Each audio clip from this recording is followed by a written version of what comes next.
Vous avez peut-être suivi, après le confinement, cette première étape de déconfinement, il y avait toute une pression des fidèles, et singulièrement des fidèles catholiques, et des évêques aussi, qui se sont manifestés pour que les cultes puissent reprendre. Et nous avons eu cette réflexion de notre ministre de l'Intérieur, qui est aussi en charge des cultes, qui dit « Mais est-ce qu'on ne peut pas prier seul chez soi ?» Bon, là, c'est une vraie question, et de fait aussi, on peut prier seul chez soi, et ils ne comprenaient pas ce besoin comme ça de se rassembler. De fait, d'autres religions n'ont pas repris les cultes publics. Je pense par exemple aux synagogues, qui n'ont pas repris, ou très peu, ou d'autres, je ne suis pas au courant de tout, mais particulièrement les synagogues. Mais nous, comme chrétiens, et singulièrement comme catholiques, on a eu à cœur de militer, pour ainsi dire, pour la reprise des cultes publics. Alors on se dit, pourquoi ? N'était-ce pas déraisonnable? Mais on voit bien que les croyants sont aussi des personnes intelligentes et prennent multiples précautions. Vous en êtes les témoins face à cette assemblée masquée pour éviter que le virus ne se propage, etc. Mais il y a une raison qui est en fait qu'on ne comprend vraiment qu'à travers l'Eucharistie. Et c'est saint Paul qui le dit, puisqu'il y a un seul pain, la multitude que nous sommes est un seul corps, car nous avons tous part à un seul pain. Et donc le fait de se retrouver pour célébrer l'Eucharistie, qui est le sommet de notre foi, le Saint-Sacrement, source et sommet, nous dit le Concile Vatican II, il y a quelque chose qui est au-delà de la prière personnelle, premièrement parce que chacun ne peut pas célébrer l'Eucharistie pour soi, etc. Et même comme prêtre, les pères, nous comme communauté c'est un peu différent, mais les pères qui en paroisse sentaient qu'il y avait quelque chose de ne pas avoir le peuple de Dieu, il y a quelque chose de la notion même d'Eucharistie qui n'était pas au rendez-vous. Parce que justement, nous sommes un seul corps, parce que nous communions à un seul pain. Et le pain renvoie au corps et le corps au pain. Et donc c'est intéressant de voir que l'absence que nous avons eue durant ces temps de célébration publique nous a fait prendre conscience que le fait d'être ensemble dans la maison du Seigneur, de célébrer ensemble, de communier, d'être là et de former un seul corps, c'est quelque chose d'important et ça fait partie de notre foi. Non, notre foi ne se résume pas à une prière silencieuse chez soi, même si le Seigneur, vous vous rappelez, quand tu veux prier, voilà, retire-toi dans ta chambre la plus reculée et prie ton Père qui est là et il te le revaudra prie ton Père qui est là dans le secret. C'est vrai, c'est aussi vrai. Mais c'est aussi vrai que nous avons part à un seul pain pour être un seul corps. Et cette dimension, et qu'on ne peut comprendre que quand on croit en l'incarnation de Jésus qui a pris notre nature humaine, qui a pris un corps humain, pour nous renvoyer aussi au fait que nous sommes corps. Nous sommes la religion du corps, pour ainsi dire, du corps du Christ en sa chair lorsqu'il était parmi nous, du corps glorieux. Nous croyons qu'à la fin des temps, nous ressusciterons avec notre corps. C'est parmi les actes de foi, les articles de foi. C'est assez intéressant de dire que, et on peut comprendre que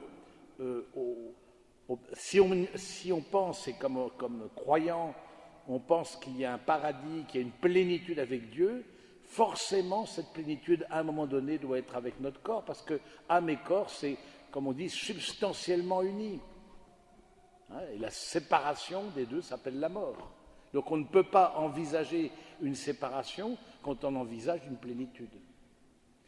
Et puis ensuite, il y a le corps qui est l'Église, et puis il y a le corps eucharistique.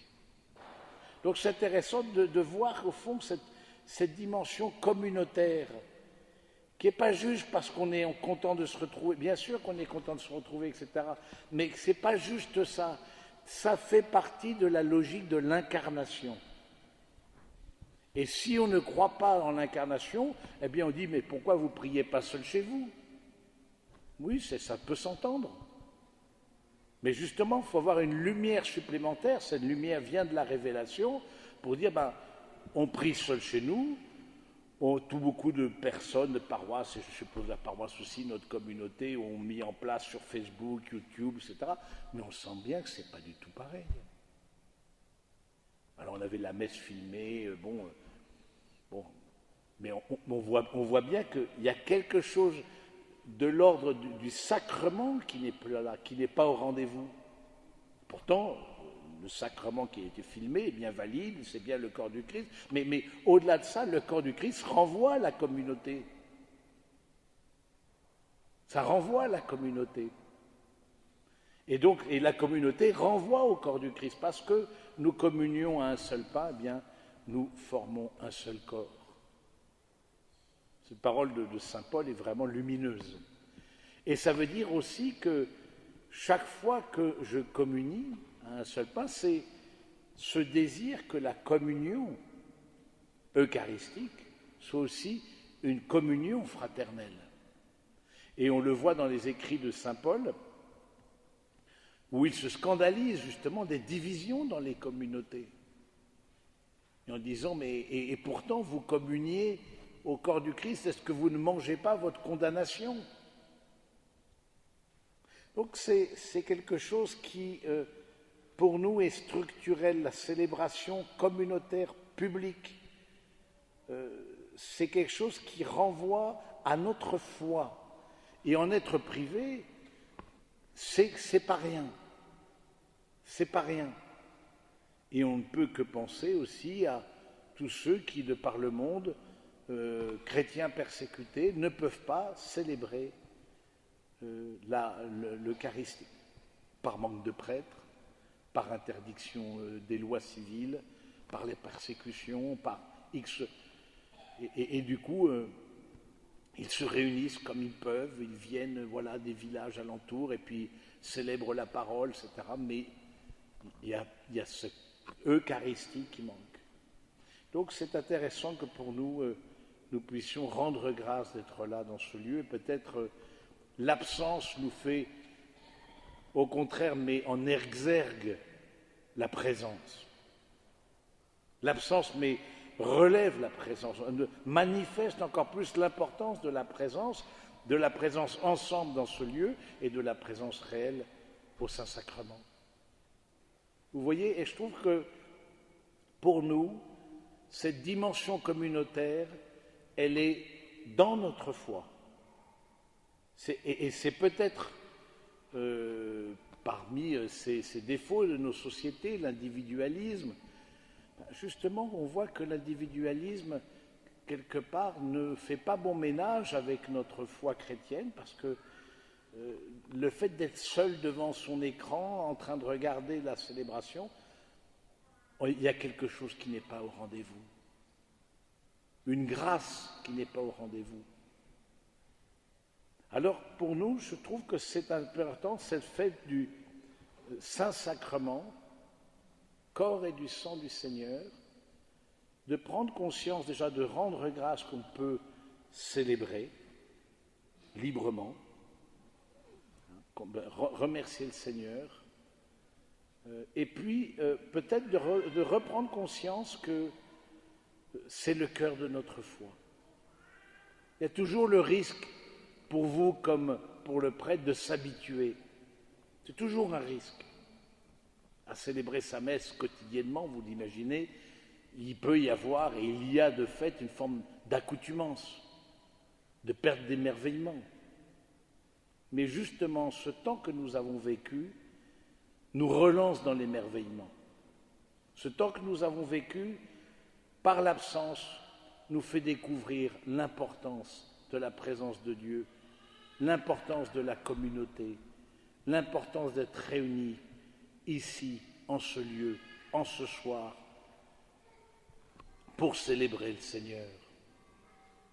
Oui, frères et sœurs bien-aimés, rendons grâce pour nos communautés qui ne sont pas parfaites, ni la mienne ni la vôtre, ni communauté paroissiale, ni communauté religieuse, parce qu'elles sont faites d'hommes et de femmes qui, voilà, sont marqués par le péché. Et c'est pour ça qu'on a commencé dans la célébration en invoquant la miséricorde de Dieu. Et justement, nous l'avons fait ensemble. Et le fait de le faire ensemble, c'est un soutien. Le fait de dire qu'ensemble, nous avons besoin de miséricorde. Seigneur, prends pitié. Pas seul, on peut le faire seul, et le fait dans la confession, on le fait seul, mais je trouve ça intéressant d'être cette dimension du corps qui nous fait toucher le Christ. Vous savez, il y a différentes présences du Christ. Il y a la présence du Christ à l'autel, évidemment, mais il y a la présence du Christ dans la communauté. La communauté est présence du Christ. Il y a la présence du Christ dans sa parole, il y a la présence du Christ dans le prêtre. Mais c'est intéressant, et on en a pris plus conscience, que la communauté dit le Seigneur. Elle est aussi sacrement. Et vous savez ce que la définition de sacrement? Sacrement, signe visible d'une grâce invisible. Et donc, bien sûr, on peut parler du Saint-Sacrement, parce qu'avec le pain et le vin, c'est le signe visible de cette grâce, de la présence invisible du Seigneur sur l'autel. Mais on peut dire que vous êtes sacrement. Vous êtes sacrement, signe, de par la réunion, d'où l'importance de la participation à l'Eucharistie dominicale. Ce n'est pas juste optionnel, c'est parce que nous prenons conscience qu'il y a un signe qui est donné à ceux qui nous entourent, un signe d'une transcendance. Nous ne sommes pas là pour nous-mêmes, nous affirmons une transcendance. Nous affirmons quelque chose qui nous dépasse, et on le sait bien, le chrétien, c'est celui qui porte en lui-même plus que lui-même. Mais il le porte ensemble, avec d'autres. Si c'est évidemment éminemment personnel comme démarche, rien dans notre foi n'est solitaire. Rien dans notre foi n'est solitaire, même si c'est très intime.